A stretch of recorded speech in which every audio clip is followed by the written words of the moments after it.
ကျွန်တော်တို့အားလုံးဟာကိုယ့်ဘဝကိုဒီထက်ပိုကောင်းတဲ့အခြေအနေတစ်ခုရောက်အောင်ပြောင်းလဲခြင်းကြတာကြည့်ပါပဲ။ဒါပေမဲ့လက်တွေ့မှာတော့နှစ်တကူအဒီထံတွေဟာရပ်ပိုင်းအတွင်းမှာလည်းပြက်ပြဲသွားလေရှိသလိုအလေးကျင့်တဲ့တစ်ခုကိုစလုပ်ဖို့ကြိုးစားတိုင်းလဲ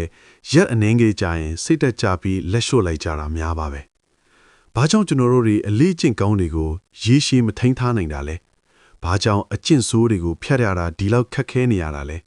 ။မင်္ဂလာပါခင်ဗျာ။ကျွန်တော်တို့ရဲ့ Mindset Lab မြန်မာ YouTube Channel ကနေကြိုဆိုလိုက်ပါလေ။ဒီနေ့မှာတော့မိတ်ဆွေတို့ကိုဒီမေးခွန်းတွေအတွက်တိကျတဲ့အဖြေကိုပေးမဲ့အပြင်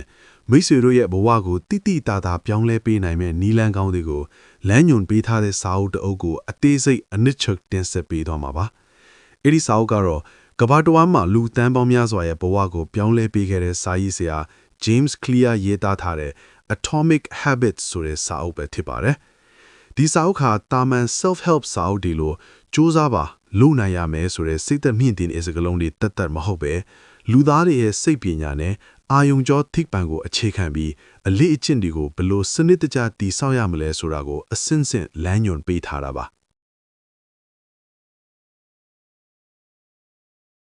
ကျွန်တော်တို့အများစုဟာဘဝမှာကြီးမားတဲ့အပြောင်းအလဲတစ်ခုဖြစ်ချင်ရင်ကြီးမားတဲ့လှုပ်ဆောင်ချက်တွေလိုအပ်တယ်လို့မှားယွင်းစွာယုံကြည်တတ်ကြပါတယ်ဝိတ်ကြချင်ရင်တစ်နေ့ကို3နာရီလောက် gym ဆော့ရမယ်စာရေးဆရာဖြစ်ချင်ရင်တစ်နေ့ကိုစာမျက်နှာ90လောက်ရေးရမယ်လို့တွေးကြပါတယ်ဒါပေမဲ့ James Clear ကတော့ Atomic ဆိုတဲ့စကားလုံးကိုအဓိပ္ပာယ်ဖွင့်ဆိုရမှာအလွန်တင်းငယ်တဲ့အရာဝတ္ထုလို့ဆိုလို့တယ်လို့ကြီးမားတဲ့စွမ်းအင်လူရဲ့အရင်အမြင့်လို့နဲ့အဓိပ္ပာယ်ဖွင့်ဆိုထားပါတယ်ဒီနေရာမှာစာရေးဆရာကတရားခိုင်နှုန်းတိုးတက်မှုရဲ့တင်ချသဘောတရားကိုနမူနာပေးထားပါတယ်သင်ဟာနေ့စဉ်နေ့တိုင်းမှာတခုခုကိုအရင်နေ့ကထက်တရားခိုင်နှုန်းလေးမဲ့ပိုကန်းအောင်လုပ်မယ်ဆိုရင်တစ်နှစ်ရက်ပေါင်း365ရက်အကြာမှာသင်ဟာအရင်ကထက်38ဆပိုပြီးတိုးတက်လာမှာဖြစ်ပါတယ်အပြန်လန်အားဖြင့်တရားခိုင်နှုန်းလီဆိုးလာမယ်ဆိုရင်တော့သင်ရဲ့အရေးအသွေးဟာ3ညနာအထိကျဆင်းသွားမှာပါဒါဟာငွေကြေးစုဆောင်းရာမှာအတိုးပေါ်အတိုးဆင့်ပွားတယ်လို့ပဲအလေးအကျင့်တွေဟာလည်းအကျိုးကျေးဇူးဆင့်ပွားတတ်ပါတယ်ဒီတဘောတရားကိုလက်တွေ့ကြကြသက်သေပြခဲ့တာကတော့ Britain စပိန်စီအသင်း British Cycling ပါပဲ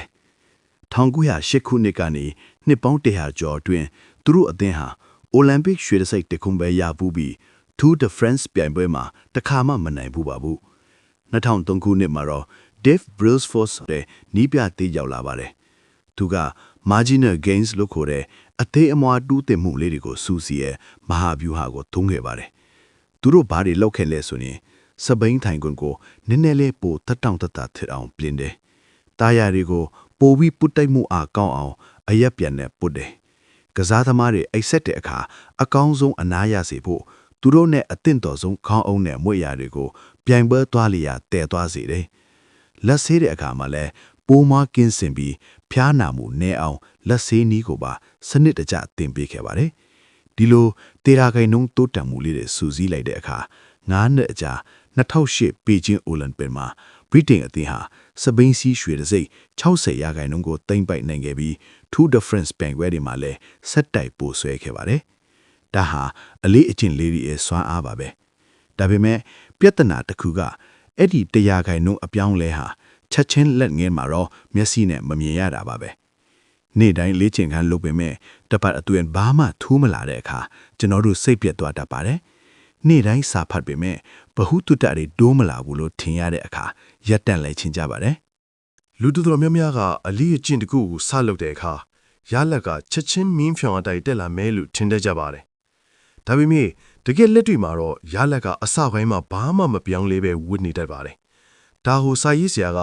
Plateau of Latent Potential လို့ခေါ်ပါတယ်ရေခဲတုံးတုံးကိုအခန်းထဲမှာထားပြီးအပူချိန်ကို26ဒီဂရီကနေ31ဒီဂရီအထိ1ဒီဂရီချင်းတိုးပေးနေတယ်ဆိုပါစို့29 28 29 30 31ဒီဂရီအထိရေခဲတုံးကပုံစံမပြတ်ပဲဒီအတိုင်းရှိနေပါလိမ့်မယ်ဒါပေမဲ့32ဒီဂရီရောက်လိုက်တဲ့ခဏမှာပဲရေခဲတုံးကစပြီးအရေပျော်သွားပါတယ်အပူချိန်1ဒီဂရီတိုးလိုက်တာချင်းအတူတူပဲဖြစ်ပေမဲ့32ဒီဂရီမှာတော့အပြောင်းလဲကြီးဖြစ်သွားတာပါသင်လုပ်ခဲ့တဲ့အရင်ကအပူပေးမှုတွေဟာအလကားဖြစ်မသွားပါဘူးသူတို့ဟာ32ဒီဂရီမှာပောက်ကွဲထွက်လာဟုစွမ်းအင်တွေကိုစုဆောင်းနေတာပါဘဝမှာလည်းဒီလိုပါပဲသင်ကြိုးစားနေတာတွေဟာအလကားဖြစ်မသွားပါဘူး တိတိတာတာပြောင်းလဲလာမယ်အချိန်တစ်ခုအထိစုဆောင်းနေတာပဲဖြစ်ပါတယ်ဒါကြောင့်ငါလူနေတာဘာမှမထူပါလားလို့စိတ်မပြတ်ပါနဲ့သင်ဟာအဲ့ဒီ plateau ကိုကြော်ဖြတ်ဖို့ပဲလိုတာပါနောက်တစ်ချက်ကပန်းနိုင်တွေကိုမေ့ထားပါစနစ်တွေကိုသာအာရုံစိုက်ပါ forget about goals focus on systems instead အောင်မြင်ခြင်းရင်ပန်းနိုင်ထားရမယ်လို့ကျွန်တော်တို့အမြဲကြားဘူးကြပါတယ်ဒါပေမဲ့ James Clear ကပန်းနိုင်တဲ့စနစ်ကပိုအရေးကြီးတယ်လို့ဆိုပါတယ်ဘာကြောင့်လဲဆိုတော့ နံပါတ်1နိုင်တဲ့သူရောရှုံးတဲ့သူရောမှာပန်းတိုင်အတူတူရှိကြလို့ပါအိုလံပစ်ပြိုင်ပွဲဝင်သူတိုင်းဟာရွှေတံဆိပ်ရကျင်တဲ့ပန်းတိုင်ရှိကြတာပါပဲဒါပေမဲ့စနစ်ကောင်းတဲ့သူကပဲနိုင်သွားတာပါဒါကြောင့်ပန်းတိုင်ရှိုံနဲ့မလုံလောက်ပါဘူး နံပါတ်2ပန်းနိုင်ကိုရောက်တာဟာခဏတာအပြောင်းလဲပဲဖြစ်လို့ပါတင့်အခန်းညစ်ပတ်နေလို့အခန်းတန့်ရှင်းနေလုတ်လိုက်ရင်ခဏတော့တန်သွားပါလိမ့်မယ်ဒါပေမဲ့တဲ့မှာအခန်းကိုမညစ်ပတ်အောင်ထားတဲ့စနစ်မရှိရင်မကြခင်ပြန်ညစ်ပတ်သွားမှာပါနံပါတ်3ပန်းနိုင်တွေဟာတင့်ရဲ့ပျော်ရွှင်မှုကိုကန့်တတ်ထားလို့ပါငါပန်းနိုင်ရောက်မှပျော်မယ်လို့သတ်မှတ်ထားရင်ပန်းနိုင်မရောက်ခင်အထိသင်ဟာကိုမအောင်မြင်သေးဘူးလို့ခံစားနေရမှာပါစနစ်ကိုနှစ်သက်တဲ့သူကတော့လမ်းကြောင်းပေါ်မှာရှိနေုံနဲ့တင်ပျော်ရွှင်နိုင်ပါတယ်အချုပ်အားဖြင့်ပြောရရင်ပန်းနိုင်ဆိုတာကဥတီချက် direction ကိုသိဖို့ထူပြီး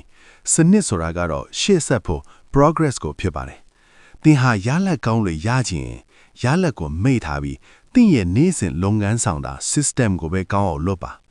သင်ဟာစနစ်ကိုကောင်းကောင်းတည်ဆောက်ထားရင်ရလက်ဆိုတာအလိုအလျောက်လိုက်လာမှာဖြစ်ပါတယ်မိတ်ဆွေတို့အလေးအကျင့်တွေကိုပြောင်းလဲဖို့ကြိုးစားတဲ့အခါအလွှာ၃လွှာရှိတယ်ဆိုတာကိုအရင်ဆုံးနားလည်ထားဖို့လိုပါတယ်စာရေးဆရာ James Clear ကဒါကိုကြက်သွန်နီပစွာရဲနဲ့ဥပမာပေးထားပါတယ်တိရလက်ပြောင်းလဲခြင်း changing your outcomes ဒါကတော့အပြင်ပဆုံးအလွှာပါဥပမာ weight ကြဖို့စာအုပ်တအုပ်ရေးပြီးဖို့ဒါမှမဟုတ်ပြန်ပွဲတစ်ခုမှနိုင်ဖို့စတာတွေဟာရလက်တွေဖြစ်ပါတယ်ကျွန်တော်တို့ထားတဲ့ပန်းတိုင်အများစုကဒီအလွှာမှာရှိပါတယ်နှစ်လုပ်ငန်းစဉ်ပြောင်းလဲခြင်း changing your process ဒါကတော့အလေးအလွှာပါသင်ရချင်တဲ့ရလက်အတွက်သင်ဘာတွေလုပ်မလဲဆိုတဲ့အလေးအကျင့်တွေပါဥပမာနေတိုင်း gym သွားတာအလုပ်စားပွဲကိုနေတိုင်းရှင်းလင်းတာတရားထိုင်တာစတာတွေဟာလုပ်ငန်းစဉ်တွေဖြစ်ပါတယ်၃ကိုယ်ပိုင်လက္ခဏာပြောင်းလဲခြင်း changing your identity ဒါဟာအနှစ်သာရအကြဆုံးအလွှာပါဒါဟာသင်ရဲ့ယုံကြည်ချက်တွေသင်ကိုယ်တိုင်ဘယ်လိုမြင်လဲဆိုတဲ့အမြင်တွေနဲ့ကဘာကြီးအပေါ်ထားတဲ့သင်ရဲ့အယူအဆတွေဖြစ်ပါတယ်လူအများစုကအလေးတကျင့်ပြောင်းတဲ့အခါအပြင်ဘက်ကနေအတွင်းကိုသွားကြပါတယ်ဥပမာငါ weight ချခြင်းတဲ့ outcome ဒါကြောင့်ငါအစားရှုတ်မယ် process ဆိုတာမျိုးပါဒါပေမဲ့တကယ်ရေရှည်တည်တတ်တဲ့အပြောင်းအလဲကအတွင်းကနေအပြင်ကိုလာရမှာဖြစ်ပါတယ်သင်ရဲ့အပြုအမူတွေဟာသင်ရဲ့ကိုယ်ပိုင်လက္ခဏာကိုထင်ဟပ်နေတာပါ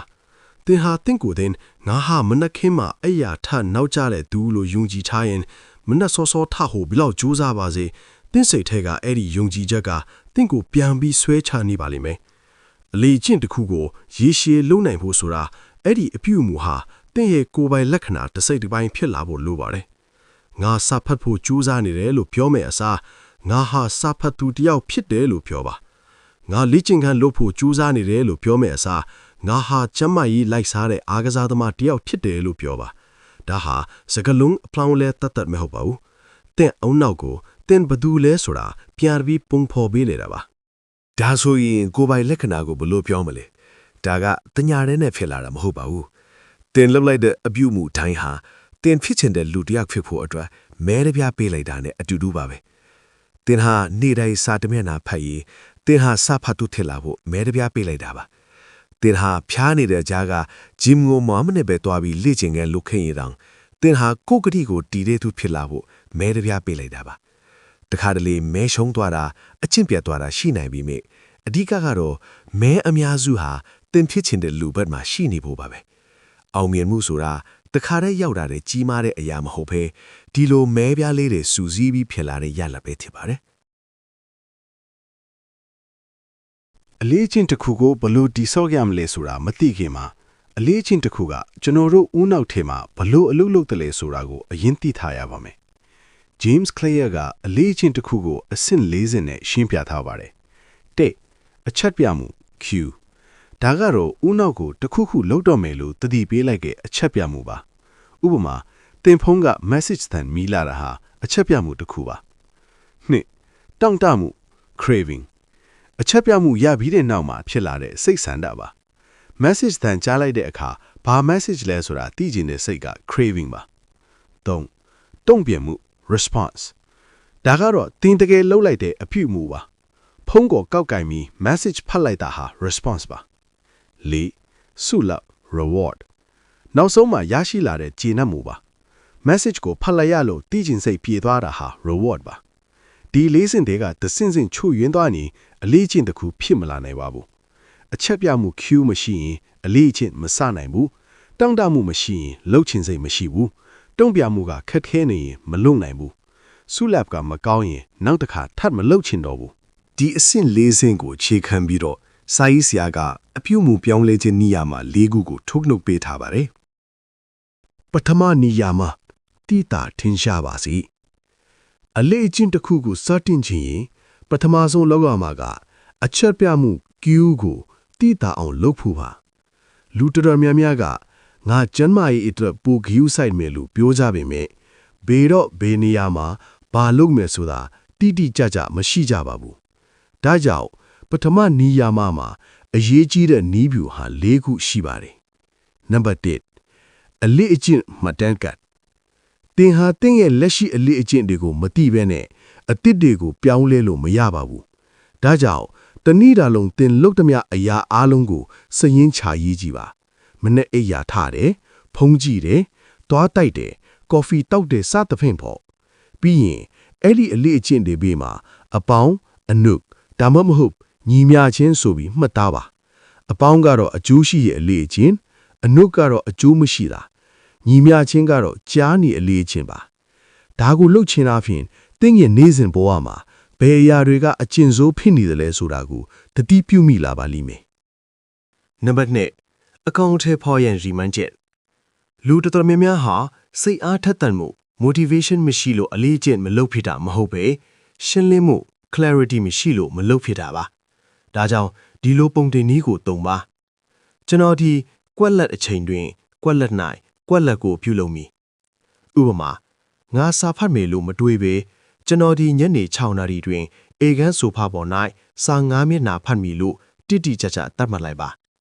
ဒီလိုတိကျတဲ့အစီအစဉ်ရှိနေရင်သင်ဘာလုပ်ရမလဲဆိုတာတွေးနေစရာမလိုတော့ပဲတန်းလုပ်ဖြစ်သွားပါလိမ့်မယ်နံပါတ်3အလေးအကျင့်တစ်ခုပေါ်တစ်ခုဆင်းလုပ်ခြင်းဒါကတော့အရန်ထိလောက်တဲ့နီးလန်မှာတစ်မှာရှိပြီးသားအလေးအကျင့်တစ်ခုရဲ့နောက်မှာအလေးအကျင့်တစ်ခုကိုကတ်လိုက်တာပါသူ့ရဲ့ပုံတင်နီးကတော့လက်ရှိအလေးအကျင့်ပြီးနောက်ကျွန်တော်ဒီအလေးအကျင့်အသစ်ကိုဖြူလုပ်မိဥပမာကျွန်တော်မနက်ခင်းကော်ဖီတောက်ပြီးတဲ့နောက်မှာလက်ရှိအကျင့်9မိနစ်တရားထိုင်မယ်အကျင့်သစ်ကျွန်တော်ညစာစားပြီးတဲ့နောက်မှာလက်ရှိအကျင့်ပန်းကန်တွေကိုချက်ချင်းဆေးမယ်အကျင့်သစ်ဒီနီးလန်းကတင်းအုံနောက်ထဲမှာရှိပြီးသားအာယုံကြောင်းဆက်သွယ်မှုတွေကိုအသုံးချပြီးအကျင့်သစ်ကိုအလွယ်တကူတွဲဖက်လိုက်တာဖြစ်ပါတယ်နံပါတ်4ပတ်ဝန်းကျင်ကိုဒီဇိုင်းထုတ်ပါ James Clear က self control ဒါမှမဟုတ်စိတ်ကိုထိန်းချုပ်နိုင်စွမ်းဆိုတဲ့ environment design ကပိုအရေးကြီးတယ်လို့ဆိုပါတယ်သင်ဟာအသီးအနှံပိုစားချင်ရင်အသီးတွေကိုရေခဲတက်တာအောက်ဆုံးအလွှာမှာဝှိထားတာမဟုတ်ဘဲသမင်းစားပွဲပေါ်မှာမြင်သာအောင်တင်ထားပါသင်ဟာရေပိုတောက်ချင်ရင်အိမ်ရနေရာတိုင်းမှာရေဘူးလေးတွေတင်ထားပါအချက်ပြမှုကမြင်သာလေးလေးအလေးအကျင့်ကစဖြစ်ဖို့လွယ်လေးလေးပါပဲအပြန်လန်အဖြစ်အကျင့်ဆိုးတွေကိုဖျောက်ချင်ရင်တော့အချက်ပြမှုကိုမမြင်အောင်ဝှိထားရပါမယ်ဖုန်းကြည့်တာရှော့ချင်တယ်ဖုန်းကိုတခြားအခန်းမှာထားတာမျိုးပေါ့စိတ်သက်ခိုင်မာဖို့စူးစမ်းနေတာထက်အကျင့်ကောင်းတွေလို့လွယ်ကူမဲ့ပတ်ဝန်းကျင်မျိုးကိုဖာတီးထားတာကပိုပြီးလက်တွေ့ကြပါရဲ့ဒုတိယနိယာမဆွဲဆောင်မှုရှိပါစေအလေးအကျင့်တစ်ခုကိုရေရှည်လုပ်ဖြစ်ဖို့ဆိုရင်အဲ့ဒီအလေးအကျင့်ဟာကျွန်တော်တို့အတွက်ဆွဲဆောင်မှုရှိနေဖို့လိုပါတယ်ဒါဟာအလေးအကျင့်စက်ဝင်းရဲ့တောင့်တမှု craving အဆင့်ကိုကိုင်းတွယ်လာပါကျွန်တော်တို့ဦးနှောက်ဟာဒိုပါမင်လို့ခေါ်တဲ့ဓာတ်ပစ္စည်းတစ်မျိုးအပေါ်မှာအလုပ်လုပ်ပါတယ်ဒိုပါမင်ဓာတ်ဒီဟာတစ်ခုခုကိုလုတ်ပြီးလို့ပျော်ရွှင်ရတဲ့အခါထွက်လာတတ်သလိုဒီအရာကိုလုပ်ရတော့မယ်လို့မျှော်လင့်နေတဲ့အချိန်မှလည်းထွက်လာပါတယ်ဒီသဘောတရားကိုအသုံးချဖို့နီးလန်းတွေရှိပါတယ်နီးလန်းတက်ဆွဲဆောင်မှုရှိသောအရာနဲ့တွဲဖက်ခြင်းဒီနီးလန်းကတော့သင်လုပ်ရမယ့်အလိချင်းတစ်ခုကို တင်လုတ်ချင်တဲ့အရာတစ်ခုနဲ့တွဲဖက်လိုက်တာပါဥပမာတင်က Netflix ကြည့်ရတာဝါဒနာပါပေမဲ့လီချင်းခံလည်းလုတ်ချင်တယ်ဆိုပါစို့ငါဂျင်မာလမ်းလျှောက်ဆက်ပေါ်မှာရှိနေတဲ့အချိန်မှသာ Netflix ကြည့်မယ်လို့ကန့်သက်လိုက်တာမျိုးပါဒီလိုလုတ်ချင်အဖြစ်လီချင်းခံလို့ရတာဟာတင်နှစ်သက်တဲ့အရာနဲ့တွဲနေတဲ့အတွက်ပိုပြီးဆွဲဆောင်မှုရှိလာပါတယ်နီလန်နှစ်မိသားစုနဲ့တငယ်ချင်းများ၏လွှမ်းမိုးမှုကျွန်တော်တို့လူသားတွေဟာပတ်ဝန်းကျင်ရဲ့လက်ခံမှုကိုလိုချင်ကြပါတယ်ကျွန်တော်တို့ဟာအုပ်စုသုံးစုရဲ့အလေးချင်းတွေကိုလိုက်လုပ်ကြပါတယ်အနီးကပ်ဆုံးလူများမိသားစုနဲ့တငယ်ချင်းတွေလုပ်တဲ့အကျင့်ကိုလိုက်လုပ်တာလူအများစုလုပ်နေတာကိုလိုက်လုပ်တာဩဇာရှိသူများအောင်မြင်ကြော်ကြားသူတွေကိုအတူယူတာဒါကြောင့်အလေးအကျင့်တစ်ခုကိုတိဆောက်ခြင်းရင်တင်ဖိချင်တဲ့အလေးအကျင့်မျိုးလူတိုင်းလုပ်နေကြတဲ့ပတ်ဝန်းကျင်တွေကိုဝင်လိုက်ပါဥပမာတင်ကစာဖတ်ခြင်းရင်စာဖတ်ဝါသနာပါသူတွေစုနေတဲ့စာဖတ်ဝိုင်းတွေထဲဝင်ပါအဲ့ဒီမှာစာဖတ်တာဟာတာမန်အလုပ်တစ်ခုဖြစ်နေတဲ့အတွက်တင့်အတွက်လည်းစာဖတ်ဖို့ကပိုပြီးဆွဲဆောင်မှုရှိလာပါလိမ့်မယ်နီလန်3ခက်ခဲတဲ့အရာကိုအကောင်းnhìnစိတ်ဖြင့်ပြောင်းလဲခြင်းငါဒီနေ့လေ့ကျင့်ခန်းလုပ်ရအောင်မယ်လို့တွေးမဲ့အစားငါရဲ့ခန္ဓာကိုကျမ်းမာချမ်းခိုင်းဖို့ငါလေ့ကျင့်ခန်းလုပ်ခွင့်ရတာပဲလို့ပြောင်းတွေးကြည့်ပါလုပ်ရမယ်ဆိုတာဝန်တို့ပိုးလို့ခန်းစားရစီပြီလုပ်ခွင့်ရတယ်ဆိုတာကအခွင့်အရေးတစ်ခုလို့ခန်းစားရပါတယ်ဒီလိုအတွေးခေါ်လီပြောင်းလိုက်တာကတင်အလေးအကျင့်တစ်ခုကိုပိုပြီးဆွဲဆောင်မှုရှိစေပါတယ်တတိယနိယမလွယ်ကူပါစေ James Clear ကအလေးအကျင့်တစ်ခုကိုစတင်တဲ့အခါမှာအခက်ခဲဆုံးအတားအဆီးကအစပြိုးဖို့ပါပဲလို့ဆိုပါတယ်ဒါကြောင့်အလေးအကျင့်တစ်ခုကိုတိဆောက်ခြင်းရင်အဲ့ဒီအရာကိုအလုပ်ရတာအလွန်လွဲကူနေဖို့လိုပါတယ်နီလန်တစ်လှုပ်ရှားမှုနဲ့လှုပ်ဆောင်မှုကျွန်တော်တို့အများစုဟာ motion လှုပ်ရှားမှုအစင်မာတဲ့အချိန်ကုန်နေတတ်ပါတယ်ဥပမာဝိတ်ကြဖို့အတွက်ဘယ်လိုစားရမလဲလိုက်ဖက်နေတာဘယ် gym ကကောင်းလဲလိုက်ရှားနေတာတွေဟာ motion တွေပါဒါတွေကအကျိုးရှိပေမဲ့တကယ်တော့ result မထွက်သေးပါဘူး action လှုပ်ဆောင်မှုဆိုတာကတော့တကယ်လေ့ကျင့်ခန်းစလုပ်တာမျိုးပါ motion ဟာကိုအလုပ်လုပ်နေတယ်လို့ခံစားရစေပေမဲ့တကယ်တော့အချိန်ဆွဲနေတာလည်းဖြစ်နိုင်ပါတယ်ဒါကြောင့် motion ထက် action ကိုဦးစားပေးပါနီလန်နှစ်2မိနစ်နေရမှာဒါကတော့ဒီစာအုပ်ရဲ့အကြော်ကြားဆုံးအချက်ပါဘလောက်ပဲကြီးမားတဲ့အလေးကျင့်စီပါစေစတင်တဲ့အခါမှာ2မိနစ်ထက်မပိုစေရဘူးဆိုတဲ့နေရာမှာပါစာအုပ်ဖတ်မယ်အစားစာတမျက်နှာဖတ်မယ်ယောဂ30မိနစ်လုပ်မယ်အစား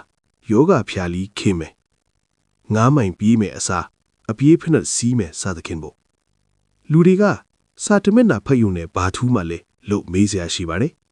ဒါပေမဲ့အထူးကအချက်ကလေ့ကျင့်တစ်ခုကိုမကျွမ်းကျင်ခင်မှာအရင်ဆုံးပေါ်ပေါက်လာအောင်လုပ်ဖို့ပါတင်ဟာအိမ်ရှိကွင်းကိုထွက်ပြီးအားကစားဖက်နဲ့စီးရဲ့အကျင့်ကို2မိနစ်လောက်နေတိုင်းလုပ်နိုင်လာပြီဆိုရင်အဲ့ဒီအလေးချင်းကခိုင်မာသွားပါပြီအဲ့ဒီနောက်မှာအချင်းကိုတိုးသွားဖို့ကအရန်လွယ်ပါတယ်အစပြိုးဖို့ကသာရည်ကြည်ဆုံးပါ